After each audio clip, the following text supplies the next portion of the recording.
বাধাকে যদি জেনে শুনে বাধা দেয়, অর্থাৎ ওদের মনে চোরের মন পুলিশ পুলিশ।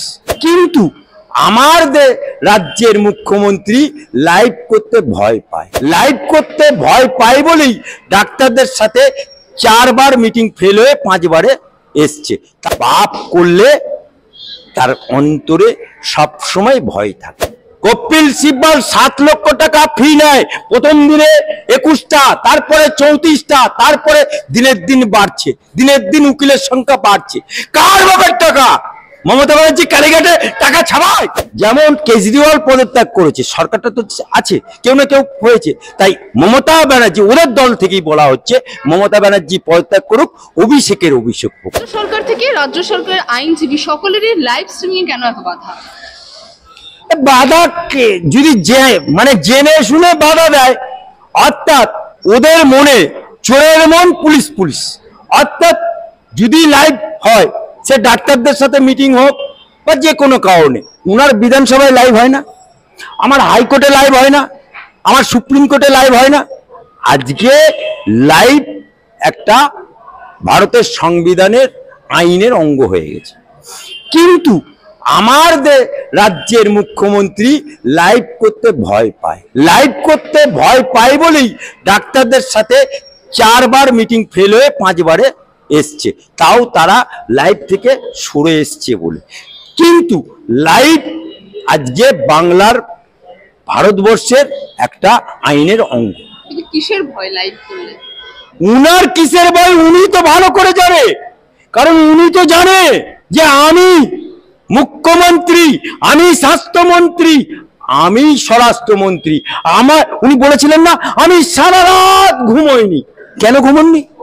কারণ উনি ঘুমাননি সারা রাত এই কারণে, সারা রাত ওই সন্দীপ ঘোষের সাথে কথা বলতে, ওই বিনীত গোয়েলের সাথে কথা বলতে, ওই ওসি টালার সাথে কথা বলতে এবং প্রমাণ লোপাটে উনার নির্দেশে সারা রাত ধরে নির্দেশ কথোপকথন হয়েছে বলেই আজকে উনি সারা রাত ঘুমোননি।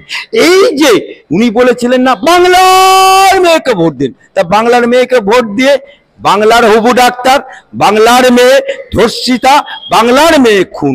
তা পাপ করলে তার অন্তরে সব সময় ভয় থাকে, চোরের মন পুলিশ পুলিশ। গতবারের শুনানি অর্থাৎ 9 সেপ্টেম্বর শুনানি থেকে এবারের শুনানি বারংবারই দেখা যায় একটা প্রশ্ন ওঠে সিসিটিভি ফুটেজ নিয়ে।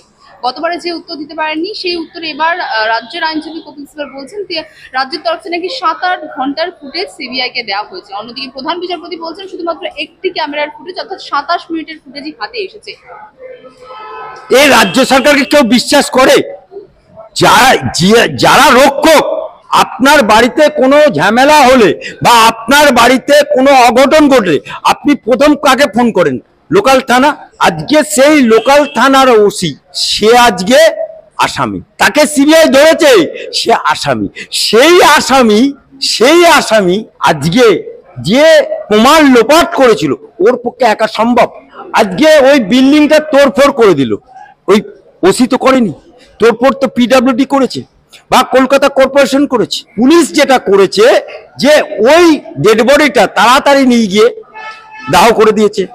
কিন্তু পিএম করার আগে যে চালানটা দরকার সেই চালানটা এখনো পর্যন্ত দেখাতে পারেনি।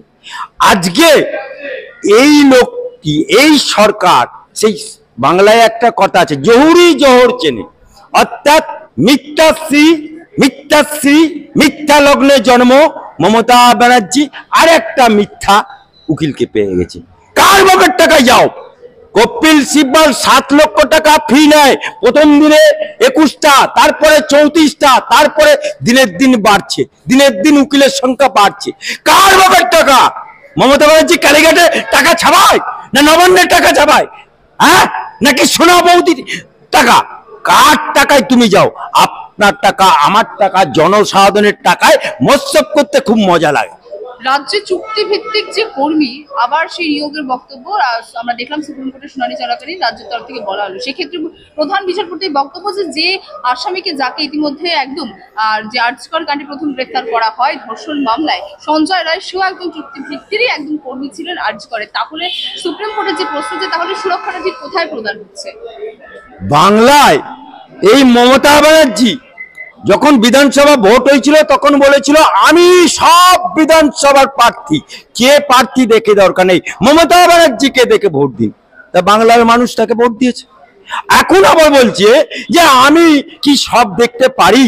তাই এই মমতা ব্যানার্জি আজকে লক্ষ্মীর ভান্ডার দেয়, মদ খেয়ে মরলে 2 লাখ টাকা দেয়, আর এই অভয়ার রেট বেঁধেছিল 10 লাখ টাকা।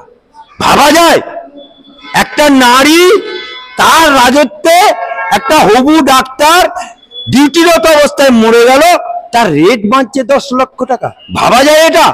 আজকে যদি বা ওর ফ্যামিলির কেউ মরতো, রেটটা বাঁধতে পারতো?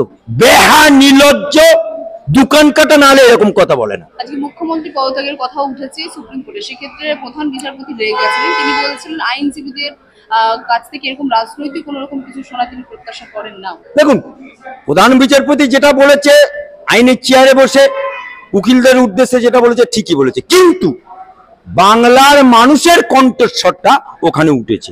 তাই বাংলার মানুষ, বাংলার মাসিরা, বাংলার পিসিরা, বাংলার মায়েরা, বাংলার বুবুরা, বাংলার খালারা চাইছে মমতা ব্যানার্জি পদত্যাগ করো।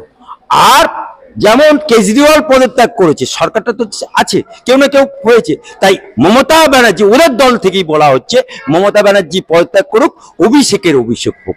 আপনারা কি চাইছেন তাহলে? আমরা চাইছি এই দোকান কাটা মুখ্যমন্ত্রী, এই নির্লজ্জ মুখ্যমন্ত্রী, এই বেহাত নির্লজ্জ মুখ্যমন্ত্রী, স্বরাষ্ট্রমন্ত্রী এবং মুখ্যমন্ত্রী এবং খাদ্যমন্ত্রী এবং সমস্ত জায়গাতে যে চুরি হচ্ছে, শিক্ষায় দুর্নীতি, অপার বাড়িতে টাকা গোনার জন্য, এ দায় নেওয়া দরকার। খাদ্যমন্ত্রী বালু জেল খাচ্ছে, এ দায় মমতা ব্যানার্জির নেওয়া দরকার। আজকে শাহজাহান জেল কাটছে, এ দায় ওর নেওয়া দরকার। আজকে চারাম চারাম গুরু বাতাসা অনুব্রত মন্ডল, এ দায় ওর নেওয়া দরকার। আজকে এই ডাক্তার ঘোষ যে সকালবেলায় পদত্যাগ করলে বিকেল বেলায় প্রমোশন দিয়ে দিল, ওর আদরের ঘোষ, তার দায় নেওয়া দরকার। আজকে ওর ওসি জেল কাটছে, সিবিআই ধরেছে, এ দায় নেওয়া দরকার। আজকে তাই সমস্ত দায় মাথায় নিয়ে হাসিনা বুবু যেমন বাংলাদেশে ছাত্র আন্দোলনের চোটে বাঁচাও সাধুবাবু বলে মোদির কাছে আশ্রয় নিয়েছে, আমরা চাই মমতা ব্যানার্জি পদত্যাগ করুক, অভিষেকের অভিষেক হোক।